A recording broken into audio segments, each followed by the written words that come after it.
बिस्मिल्लाहिर्रहमानिर्रहीम। अज़ीज़ तलबा अस्सलामु अलैकुम। उम्मीद है आप सब लोग खैरियत से होंगे और खुश भी होंगे। अल्लाह ताला आपको हमेशा खुश रखे, शाद रखे, आबाद रखे। आज के सबक में अज़ीज़ तलबा हम जो पढ़ने जा रहे हैं और वो है सनअत तलमी। अज़ीज़ तलबा ये फर्स्ट ईयर के हमारे सिलेबस में है, साल अव्वल के सिलेबस में हमने इसको जो है वो स्टडी करना है। तो आइए हम आज के सबक का आगाज करते हैं। अज़ीज़ तलबा, तलमी अरबी जुबान का लफ्ज है और तलमी का ताल्लुक इल्म बदी से है।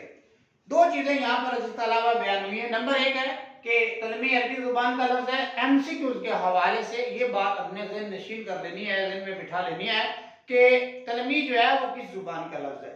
और फिर दूसरी बात, तलमी का ताल्लुक इल्म की किस शाख से है या किस इल्म से जो है वो तलमी का ताल्लुक है। तो उसके हवाले से तलमी का ताल्लुक इल्म बदी से है। अजीज तलबा, उलूम को हम अमूमन जो है वो चार हिस्सों में तकसीम कर लिया करते हैं। नंबर एक है इल्म सर्फ और नंबर दो पे है इल्म नाहव, नंबर तीन पे है इल्म बयान और नंबर चार पे है अजीज तलबा इल्म बदी। इल्म सर्फ जो है जिसको अजीज तलबा हमने पहले नंबर पर रखा है, तो वो इल्म जो है सिर्फ लफ्जों पे बात करता है। यानी ये लफ्ज वाहिद है, जमा है, मुज़क्कर है, मुअन्नस है, मुतज़ाद है, मुतरादिफ है, इस्म है, फ़िल है, हर्फ है, यानी कि लफ्जों के ऊपर जो है वो पूरी बात जो है वो करता है। उसके बाद अजीज तलबा इल्म नाहव। इल्म नाहव जो है ये मुरक्कब जुमलों और इबारतों के ऊपर जो है ये बात करता है अजीज तलबा। और उसके बाद है इल्म बयान। इल्म बयान में अजीज तलबा हम चार चीजों को स्टडी करते हैं। नंबर एक तशबीह को, नंबर दो इस्तियारा को और नंबर तीन के ऊपर है अजीज तलबा मजाज मुरसल और नंबर चार के ऊपर है किनाया। तो अजीज तलबा ये जो इल्म बयान है इसमें दो चीजें हमारे सिलेबस का हिस्सा है, एक तशबीह और एक इस्तियारा। तशबीह को भी हमने पढ़ लिया है, इस्तियारा को भी अजीज तलबा हमने पढ़ लिया है। आज हमने पढ़ना है तलमी को, और तलमी का जो ताल्लुक है अजीज तलबा ये इल्म बदी से है। इल्म बदी है क्या, ये किस चीज पे बहस करता है, तो इसकी ये तारीफ हम पढ़ने जा रहे हैं। इल्म बदी ऐसे इल्म को कहते हैं, इल्म बदी ऐसे इल्म को कहते हैं, ये ऐसा इल्म है जिसके तहत कलाम को लफ्जी और मानवी खूबियों से आरास्ता किया जाता है। इन लफ्जी और मानवी खूबियों से कलाम को सजाया जाता है, आरास्ता किया जाता है, पैरास्ता किया जाता है।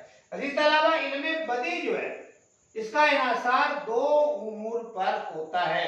नंबर एक है सनाए लफ्जी और नंबर दो के ऊपर है अजीज तलबा सनाए मानवी। सनाए अजीज तलबा सनत की जमा है, सनाए लफ्जी, सनाए मानवी और सनाए क्या है, सनत की जमा है और सनत के मानी है कारीगरी। अजीज तलबा सनाए लफ्जी यानी लफ्जी कारीगरी और सनाए मानवी यानी मानवी कारीगरी। उसके बाद अजीज तलबा तलमी का ताल्लुक सनाए मानवी से है, यानी कि इल्म बदी जो है वो दो उसमें अमूर बयान किए हमने, सनाए लफ्जी और सनाए मानवी, लेकिन तलमी का ताल्लुक जो है वो अजीज तलबा सनाए मानवी से है। उसके बाद अजीज तलबा हम पढ़ेंगे सनत तलमी की तारीफ। अजीज तलबा तारीफ में जो चीजें बयान हुई हैं पहले उनका मुताला करते हैं, एक नजर सनत तलमी और उसकी तारीफ है।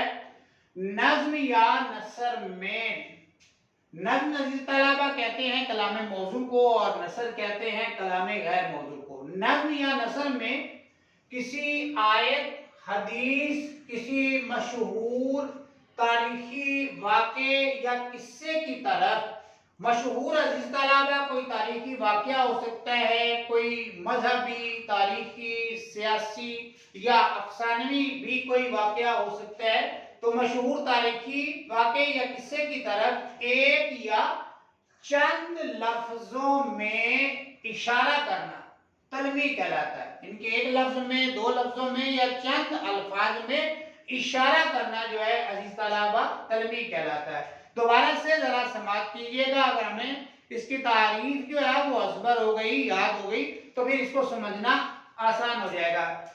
अजीज तलबा नज्म या नसर में किसी आयत, हदीस, किसी मशहूर तारीखी वाक़े या किस्से کی طرف ایک یا چند لفظوں میں اشارہ کرنا تلمیح کہلاتا ہے۔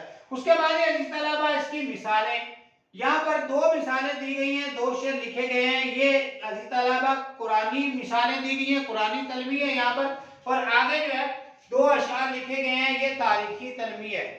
تو عزیز طلبہ پہلا شعر ہے، آگ ہے اولاد ابراہیم ہے نمرود ہے، آگ ہے اولاد ابراہیم ہے نمرود ہے، کیا کسی کو پھر کسی کا انتہا مقصود ہے؟ تو عزیز طلبہ وہ جو آگ نمرود نے جلائی تھی، نمرود نے آگ جلائی تھی حضرت ابراہیم کو جلانے کے لیے، تو عزیز طلبہ اس پورے تاریخی واقعے کی طرف یہ چند لفظوں سے جو ہے وہ اشارہ کر دیا گیا، وہ پورا واقعہ جو ہے وہ انسان کے دماغ میں آ جاتا ہے، اسی کو تلمیح کہتے ہیں، یہ قرآنی مثال ہے۔ عزیز طلبہ اس کے بعد بے خطر کود پڑھا آتش نمرود میں عشق، عقل ہے محو تماشائے لبے بام ابھی۔ تو آتش نمرود جو لفظ استعمال ہوا ہے وہی آگ ہے جو نمرود نے جلائی تھی حضرت ابراہیم علیہ السلام کو جلانے کے لیے، اور پھر جب حضرت ابراہیم علیہ السلام کو اس میں پھینکا جا رہا تھا تو وہ اللہ کی رضا کے لیے جو ہے وہ خوشی خوشی جو ہے اس آگ کے اندر جنہوں نے جانا قبول کر لیا تھا۔ تو یہی عزیز طلبہ تلمیح ہے، ایک لفظ کی مدد سے، دو یا چند الفاظ کی مدد سے کسی مشہور تاریخی قصے، واقعے یا کسی قرآن پاک کی آیت، روایت، حدیث کی طرف جب ہم اشارہ کرتے ہیں تو اس کو عزیز طلبہ تلمیح کہتے ہیں۔ یہ دو مثالیں جو ہیں قرآنی تلمیح ہے، اور اس کے بعد تاریخی تلمیح کی عزیز طلبہ دو مثالیں ہیں۔ اور بازار سے لے آئے اگر ٹوٹ گیا، ساغر جم سے میرا جام سفال اچھا ہے۔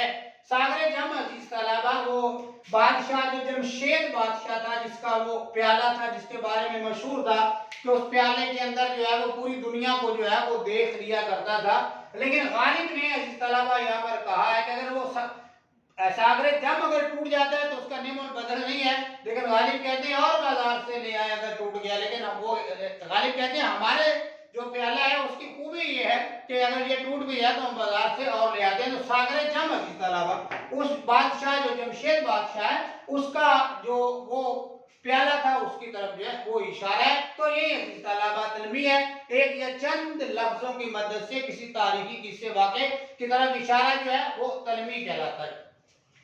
عزیز طلبہ اس کے بعد دوسرا جو یہاں پہ دوسرا شعر ہے تاریخی تلمیح کے حوالے سے، وہ ہے ایک ہی صف میں کھڑے ہو گئے محمود و ایاز، نہ کوئی بندہ رہا اور نہ کوئی بندہ نوا۔